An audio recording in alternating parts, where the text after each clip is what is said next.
Realme GT5 pro processor হিসেবে পেয়ে যাচ্ছেন সবচেয়ে বর্তমানে লেটেস্ট যে প্রসেসরটি স্ন্যাপড্রাগন 8 Gen 3, সাথে পাচ্ছেন কার্ভড ওএলইডি ডিসপ্লে এবং আরও পাচ্ছেন 144 Hz রিফ্রেশ রেট এবং থাকছে কিন্তু সুপার ফাস্ট চার্জার।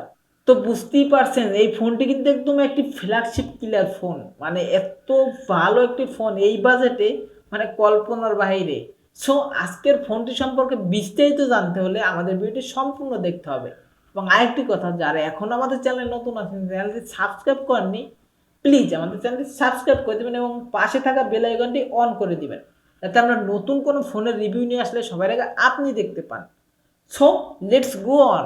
ফোনটি কিন্তু দুটি ভেরিয়েন্টই পেয়ে যাবেন। একটি ভেরিয়েন্টের ব্যাক প্যানেলে লেদার এবং আরেকটি ভেরিয়েন্টের ব্যাক প্যানেলে থাকবে গ্লাস।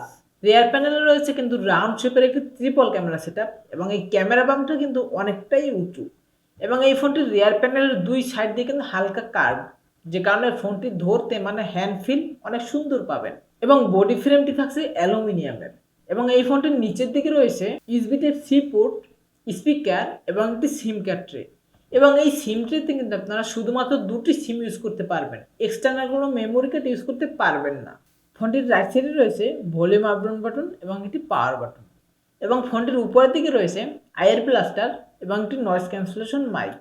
এবং সাধারণত আরও যত সব পোর্শন বাটন থাকে ফোনে, এই ফোনটিতে কিন্তু সবগুলোই পেয়ে যাবেন। এবং ফোনটির সামনের দিকে রয়েছে একটি মিডল পাঞ্চুয়াল কার্ভ ডিসপ্লে। ফোনটির ডিসপ্লেটি কিন্তু খুব একটি বেশি কার্ভ না, মানে হালকা কার্ভ, যে কারণে কিন্তু ফোনটি দেখতে আরও সুন্দর লাগছে। থিকনেস 9.23 মিলিমিটার এবং ওয়েট হিসেবে আছে লেদার ভ্যারিয়েন্টের ওয়েট 218 গ্রাম এবং গ্লাস ভ্যারিয়েন্টের ওয়েট 224 গ্রাম। লেদার ভ্যারিয়েন্টের ওয়েটের থেকে কিন্তু গ্লাস ভ্যারিয়েন্টের ওয়েটটা একটু বেশি, মানে 6 গ্রাম বেশি এবং লাইট ওয়েট হওয়ার কারণে ওয়ান হ্যান্ড ফিল খুব ভালোই পাবেন। যদিও ফোনটি একটু চওড়া, তবে কোনো সমস্যা হবে না। ডিসপ্লে সেকশনে রয়েছে 6.78 ইঞ্চির একটি ফুল এইচডি প্লাসের ওএলইডি কার্ভ ডিসপ্লে, সাথে আরও পাচ্ছেন 144 Hz রিফ্রেশ রেট এবং পিক্সেল ডেন্সিটি হিসেবে রয়েছে 450 ppi এবং পিক ব্রাইটনেস হিসেবে থাকছে কিন্তু 4500 নিটস পিক ব্রাইটনেস। এবং 4500 নিটস পিক ব্রাইটনেস হওয়ার কারণে মানে ইনডোরে তো ভালো আলো পাবেনই এবং আউটডোরে ডিরেক্ট সানলাইটেও কিন্তু আলোর কোনো ঘাটতি পাবেন না। এবং ডিসপ্লেতে পাচ্ছেন কিন্তু কোয়ার্নিং গরিলা গ্লাসের প্রোটেকশন এবং এই ফোনটির রিয়ার প্যানেলে পাচ্ছেন ট্রিপল ক্যামেরা সেটআপ, যার মেইন লেন্স থাকছে 50 মেগাপিক্সেল একটি শুটার, যার অ্যাপাসার হিসেবে থাকছে 1.7 এবং এটির সেন্সর হিসেবে থাকছে কিন্তু সোনির LOIT 808 সেন্সর এবং সাথে থাকছে আরও একটি 50 মেগাপিক্সেলের টেলিফটো লেন্স, যার সেন্সর হিসেবে থাকছে সোনির IMX890 সেন্সর এবং সর্বশেষ থাকছে 8 মেগাপিক্সেলের একটি আল্ট্রা শুটার, যার সেন্সর হিসেবে থাকছে সোনির IMX355 সেন্সর। আমার মনে হয় যে আপনারা বুঝতে পারছেন যে এই ফোনের রেয়ার প্যানেলে রয়েছে 3টি ক্যামেরা এবং 3টি ক্যামেরাই কিন্তু সোনির সেন্সর।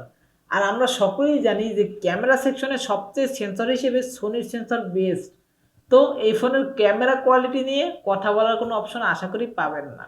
এবং এই ক্যামেরা দিয়ে কিন্তু আপনারা 100x পর্যন্ত জুম করতে পারবেন এবং ভিডিও রেকর্ড করতে পারবেন 4K 60 fps এবং ফ্রন্ট ক্যামেরা হিসেবে রয়েছে 32 মেগাপিক্সেল একটি ফ্রন্ট ক্যামেরা, যেটা দিয়ে ভিডিও রেকর্ড করতে পারবেন 4K 30 fps এবং প্রসেসর হিসেবে থাকছে স্ন্যাপড্রাগনের সবচেয়ে লেটেস্ট যে প্রসেসরটি স্ন্যাপড্রাগন 8 Gen 3 প্রসেসর, যেটি একটি অক্টাকোর প্রসেসর।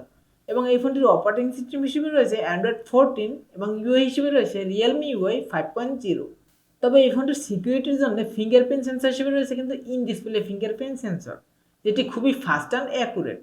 এবং এই ফোনটিতে ব্যাটারি হিসেবে রয়েছে 5400 mAh একটি ব্যাটারি এবং এই ব্যাটারিটিকে চার্জ করার জন্য থাকছে 100 ওয়াটের একটি সুপার ফাস্ট চার্জার এবং সাথে আরও থাকছে কিন্তু 50 ওয়াটের ওয়্যারলেস চার্জিংয়ের সাপোর্ট। এবং এই ফোনটি কিন্তু 4টি ভেরিয়েন্টে মার্কেটে পেয়ে যাবেন। 12 GB র্যামের সাথে 256 GB রম এবং 16 GB র্যামের সাথে 256 GB রম এবং 16 GB র্যামের সাথে 512 GB রম এবং 16 GB র্যামের সাথে 1 TB পর্যন্ত রম। এবং এই ফোনটির র্যাম টাইপ হিসেবে থাকবে LPDDR5X এবং স্টোরেজ টাইপ হিসেবে থাকবে UFS 4.0। সো বন্ধুরা, আজকে ভিডিওটি ছিল এই পর্যন্তই, দেখা হবে নেক্সট কোনো ভিডিওতে।